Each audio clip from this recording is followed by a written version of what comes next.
শিবিরের যারা সদস্য বা কেন্দ্রীয় নেতা এদের মধ্যে হয়তো অনেকেই প্রেম করে, কিন্তু কেউ ধরা পড়ে বা জানাজানি হয়, কারোটা সামাজিকভাবে বৈধতা দেওয়া, ইটস ভেরি নর্মাল, এটা হতেই পারে, হচ্ছে এবং হবে। সাহাবীদের মধ্যেই প্রেম করিত ঘটনা ঘটতো। একটা সময় এগুলো যেমন অন্যের স্ত্রীকে ভালো লাগতো, তারপরে তাকে বলতো যে তোমার স্ত্রী আমাকে দিয়ে দাও, এটা নবীদের মধ্যেও ঘটেছে, যদিও ওটা অন্যায় না, কিন্তু এই শিবির নেতা যে প্রেম করেছেন এটা আইনের দৃষ্টিতে কোনো অন্যায় না। একবার চিন্তা ভাবনা করে দেখুন কতটা মস্তিষ্কহীন হলে ইসলামকে নিয়ে এমন বিভ্রান্ত তৈরি করে। শিবিরের কর্মী কুমিল্লায় শিবির নেতা জিসান আহমেদ প্রধানকে ঘিরে নতুন মোড়। পুলিশের দাবি, বিয়ের প্রতিশ্রুতি দিয়ে এক তরুণীকে ধর্ষণ এবং পরে জোরপূর্বক গর্ভপাত ঘটানোর অভিযোগে জিসানের বিরুদ্ধে মামলা হয়েছে। সেইটাকে ঢাকার জন্য, সেই বিষয়টাকে নর্মাল করার জন্য সাহাবাই কেরামদেরকে নিয়ে বিশুদ্ধার করছে। একটা সময় নাকি সাহাবাই কেরাম এমনটা করেছিল, এমনকি নবী রাসূলদের সময় বলে এমনটা হয়েছিল, এটা বলে কোনো অন্যায় না। একবার চিন্তা ভাবনা করে দেখেছেন তাদের মস্তিষ্ক কোথায় গিয়েছে? তারা কি আদৌ মুসলমান? তারা যে ইসলামিক সংগঠন দাবি করছে, তারা কি মুসলমান আদৌ হতে পেরেছে? এই শিবির কর্মীকে ভালো সাজানোর জন্য সাহাবাই কেরামদেরকে নিয়ে বিশুদ্ধার করতে সে ভুল করেনি। নবী রাসূলদের উপরে তহমত লাগিয়ে দিচ্ছে। একে কি দিয়ে দরকার না? একে কি দিয়ে দরকার কিনা বলেন? কিভাবে নবী রাসূলদেরকে নিয়ে উল্টাপাল্টা কথা বলছে, কিভাবে সাহাবাই কেরামদেরকে নিয়ে উল্টাপাল্টা কথা বলছে? এটা কি কোনো মুসলমানদের কথা হতে পারে? হ্যাঁ, শিবিরের কর্মী, সে ভুল করেছে, সে অন্যায় করেছে, তার শাস্তি হবে। আপনি বলতেন সে অন্যায় করেছে, সে অন্যায়কারী, ইসলামের দৃষ্টিতে এটা করা তার ঠিক হয়নি। একটা ইসলামিক সংগঠনের কর্মী হিসাবে এই পরক্রিয়া করা একদম হারাম, এটা ঠিক না, এই সমস্ত কথাগুলোকে আপনি বলতেন।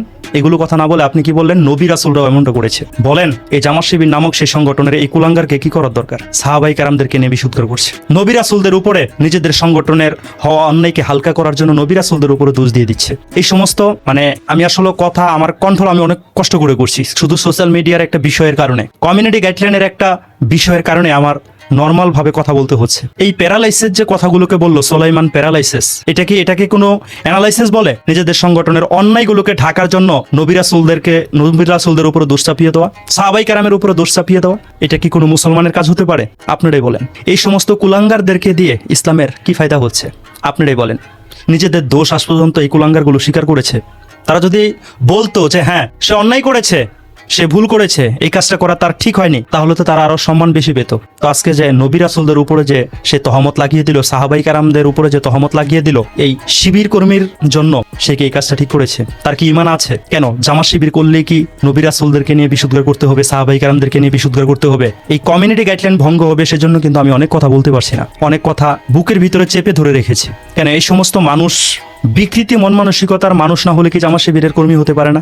এই যে অ্যানালাইসিস করেছে সোলাইমান প্যারালাইসিস, এটা কি সঠিক অ্যানালাইসিস হয়েছে? আজ পর্যন্ত দেখেছেন জামাত ইসলাম নামক সেই সংগঠনের পক্ষ হতে ভুল করেছে, সেই ভুলটাকে তারা স্বীকার করেছে, তারা বলেছে এটা তাদের ভুল হয়েছে, তাদের কর্মীর ভুল হয়েছে, সেটাকে তারা আজ পর্যন্ত স্বীকার করেছে। সেই ভুলটাকে জায়েজ বানানোর জন্য কখনো নবী রাসূলের উপরে, কখনো সাহাবীর উপরে।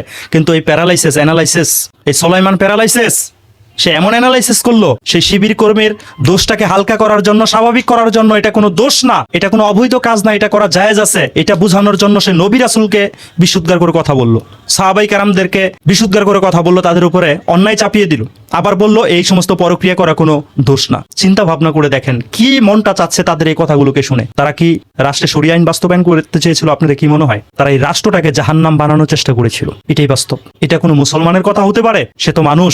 শিবির কর্মী যে আকামটা করেছে সে তো মানুষ, তার দ্বারা অন্যায় কেউ হতে পারে না? আর সে যদি অন্যায় নাই করতো তাকে সংগঠন থেকে বহিষ্কার কেন করলো? অবশ্যই সে অন্যায় করেছে। এই প্যারালাইসিস বাংলাদেশে নাই, বাহিরের রাষ্ট্রে থেকে ইসলামটাকে নিয়ে এমন বিভ্রান্ত তৈরি করছে, তাকে করার দরকার।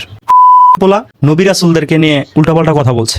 আজকে যদি শরিয়া আইন বাস্তবায়ন থাকতো, এই যে নবী রাসূল সাহাবাই কেরামদের উপরে যে বিশুদ্ধারটা সে করলো, তার কি শাস্তি হতো? আল্লাহর কাছে লাখ লাখ শুকরিয়া, এই জামাত ইসলাম নামক এই সংগঠন থেকে আল্লাহ পাক রব্বুল আলামিন আমাকে আরো 13 বছর আগে সরিয়ে এনেছে। আর তা না হলে হয়তো এই সমস্ত বিষয়গুলোকে আমিও হালকাভাবে দেখতাম।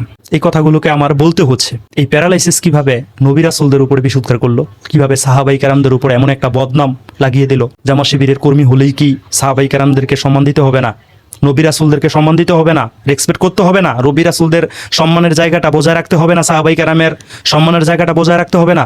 শিবির কর্মীদের সাথে সাহাবাই কেরামদেরকে মিলিয়ে দিতে হবে, নবী রাসূলদেরকে মিলিয়ে দিতে হবে? এই সমস্ত কারণে আজকে বাংলাদেশের এই অবস্থা হচ্ছে। এই জামাত শিবির, আমার এখন আওয়ামী লীগের কথা খুব বেশি মনে পড়ছে। আওয়ামী লীগ একটা ভালো কাজ করেছিল, তাদেরকে মাথা নিচু করে রেখেছিল, একটা ভালো কাজ করেছিল।